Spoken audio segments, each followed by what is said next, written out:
you remember how you felt this time last year?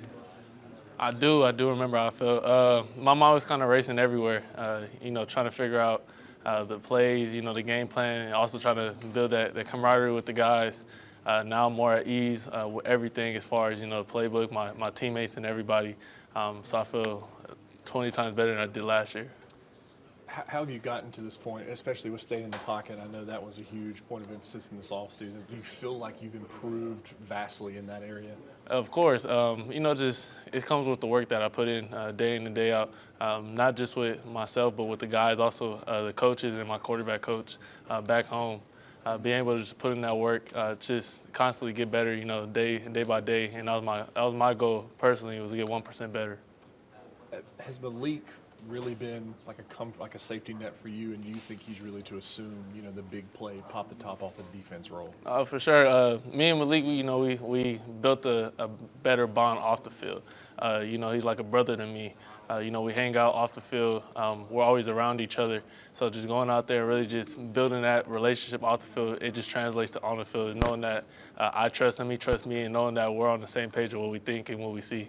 How much have you looked at last year's tape just in terms of what you personally were able to do to Florida State? I watch it. I watch it a lot. Going out there, just to get a grasp of how they played us last year. But we're night and day better on what we were last year at this time. Going back at watching the tape, it's kind of heartbreaking, disheartening going out there and seeing how many plays we left out there, how we could have really adjusted and played better. But that's what you learn from it. Now we're going in more prepared.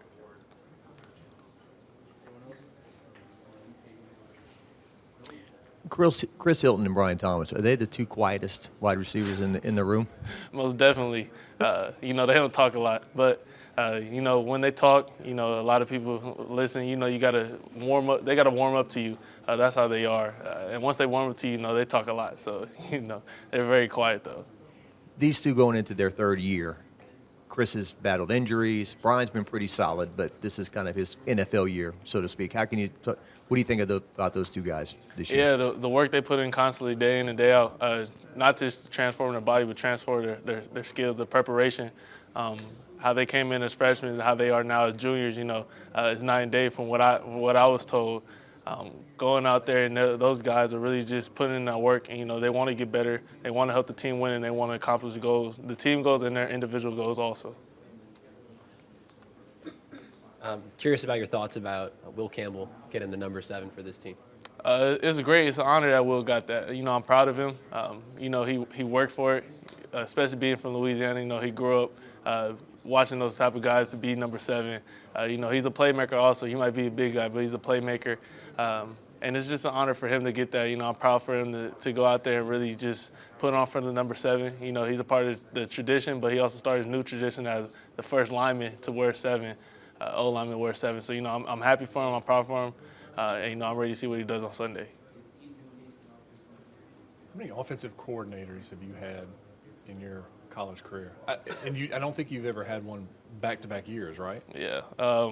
I had the same one, COVID, but that was a couple games. So my years of college have been three different offensive coordinators. How much of a difference does that make, hearing the same voice, doing the same things from year to year? And I'm assuming that goes into that comfort that you were talking about. Yeah, like you said, the comfort level, the comfort zone, going out there and knowing that you're going to have the same voice, the same staff, that you really went through the gauntlet with the first year, and coming back the next year, they know how you play, they know the personnel that we are, how we play, and you can really just sit down with them and take a deeper dive into the offense, trying to learn more of, all right, if we get this look, why are you calling this play? How are we going to attack this defense?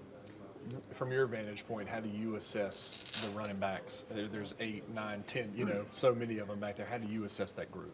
They've been doing a phenomenal job all camp.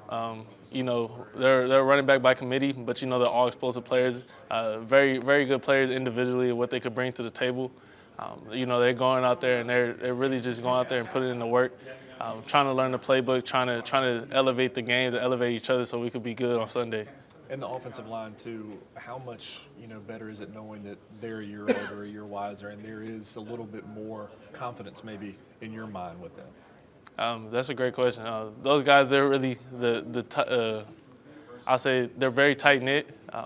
you know, they make the offense go. You know, obviously without them, we can't do anything on the offensive side with the skill position. So, you know, I love those guys and what they do together. You know, they're very tight, they're very together. You know, they dap up each other before each play. So just to know that they're with each other and do their job. And they really just go out there and put in the work. They're probably the hardest working unit that we have on the team, in my personal opinion. And I just love to see what those guys do on a day-to-day basis. Can you tell us a little bit more about your partnership with Beats by Dre? Like, how do you feel about that? And what was exactly going through your mind when you wanted to gift everyone a pair of Beats? Yeah, you know, it's an honor to be, you know, partner with Beats by Dre. You know, growing up wearing Beats by Dre, seeing all those, seeing the LeBron commercials, and what he does with Beats. So when I got the opportunity to do that, you know, I didn't want to just shed the light on myself. You know, I want to give back to my team because of the hard work that we put in together. It's not all about me because without them, I wouldn't be in this position. Mason Taylor obviously is a weapon. You know, what's he gotten better at? I mean, how much progress has he shown in your eyes? Yeah, Mason, he's a very intellectual football player. His IQ is high. Being able to go out there and read defenses, read the zones, knowing what I'm seeing, what he's seeing, knowing the coverage, and really taking a deeper dive and taking that next level and the next step. You know, coming into the true freshman last year, he's really trying to still find his feet of college football now. He had a whole off season to really the game probably slowed down for him a ton, going out there and really just playing fast instead of thinking so much. Will Campbell and Emory Jones, what do you see out of their relationship every day and how they're kind of the anchors, young anchors on that line? Going out there, you know, they're brothers. Obviously, they've been knowing each other for quite some time. You can tell that relationship is very tight.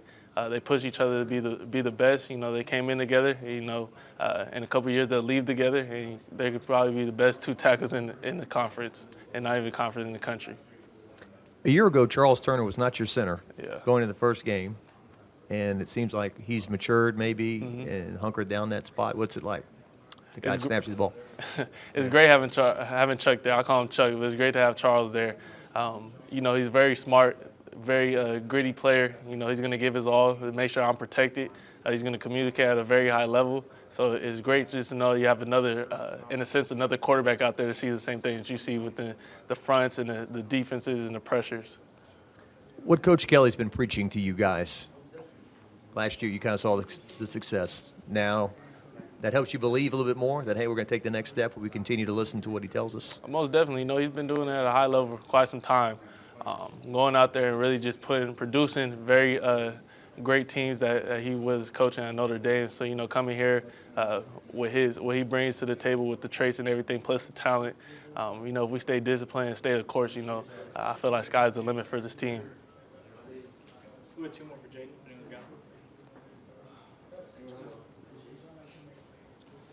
Just going into this game, what challenges do their defense pose?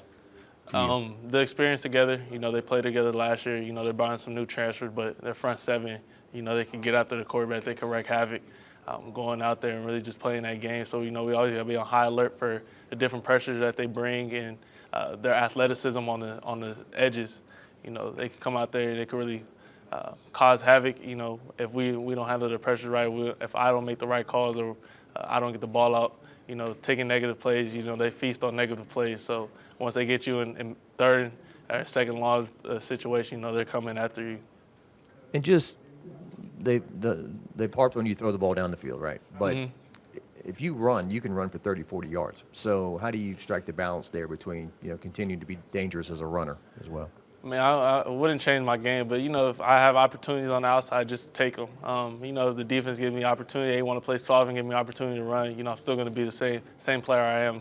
I'm never going to change just because that's something they ask me to, you know, at the end of the game. At the end of the day, the name of the game is winning. You know, we want to win. So whatever I can do to contribute to help the team win, you know, I'm going to do that.